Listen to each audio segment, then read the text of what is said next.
All right, so we're gonna come on the ground and do a simple stretch for the low back.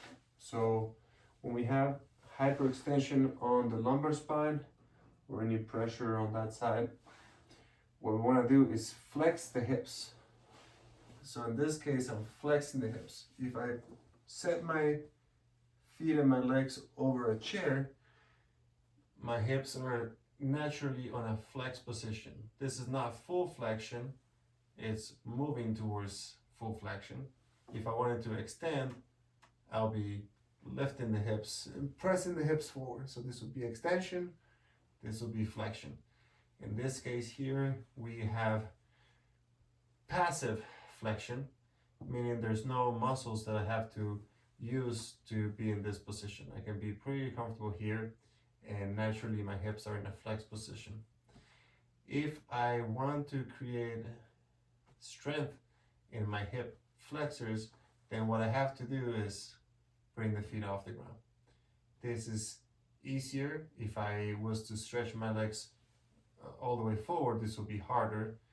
And here, not only is the objective to hold the tension, but also to actually continue to flex. And we'll find that the more flexion and the more engaging on the front side, the more we can open the space on the back.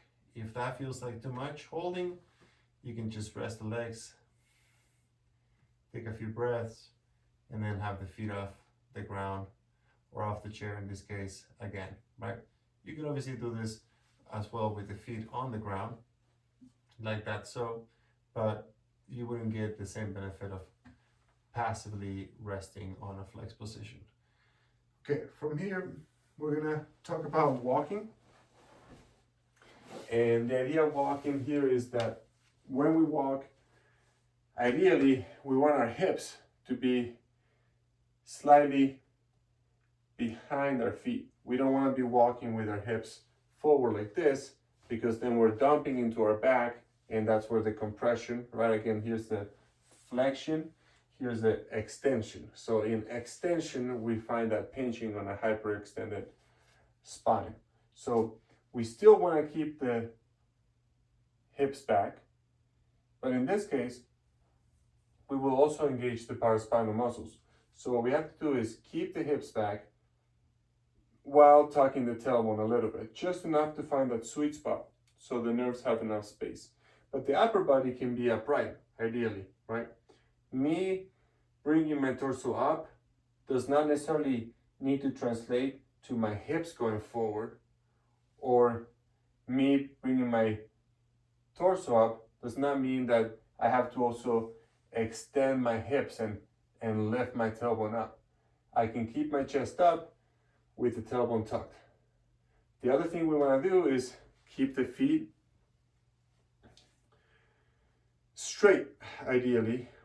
Most people walk with their feet out, pointing out to the sides, or maybe the feet are aiming to the sides when walking. I'm exaggerating, it doesn't have to look like a zombie or Frankenstein walking, but a lot of times people will send the toes out to the side. So what we want to do is stay on the train tracks, nice and straight, and basically make sure that the outer edges of our feet are parallel to each other, and that every step we take, we land with the heel to the toes, come off the toes, heel toes. And the other idea here is that we want to keep our knees flexible. A lot of times people walk with their knees very locked, right? So what we want to do is keep a nice bend on the knees. So for this exercise, what we're going to do is we're going to exaggerate a little bit of everything. We're going to send the hips way back and tuck a lot so that we protect the back. Try to keep the chest up, chin in, shoulders back. We're gonna step and try to keep a nice bend on the knees. Step, keep a nice bend on the knees. Step, keep a nice bend on the knees, right? And obviously you would have more than 7 feet of space wherever you're doing this. But the idea is keep the hips back, Keep the hips low, a nice bend on the knees, tuck the tailbone.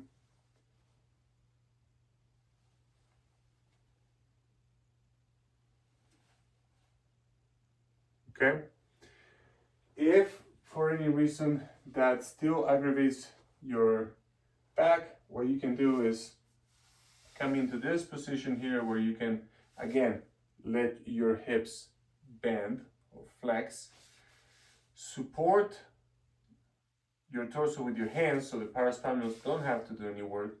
And you know, you can do a little tuck, maybe a baby tilt, but mostly tucking will help soften that up,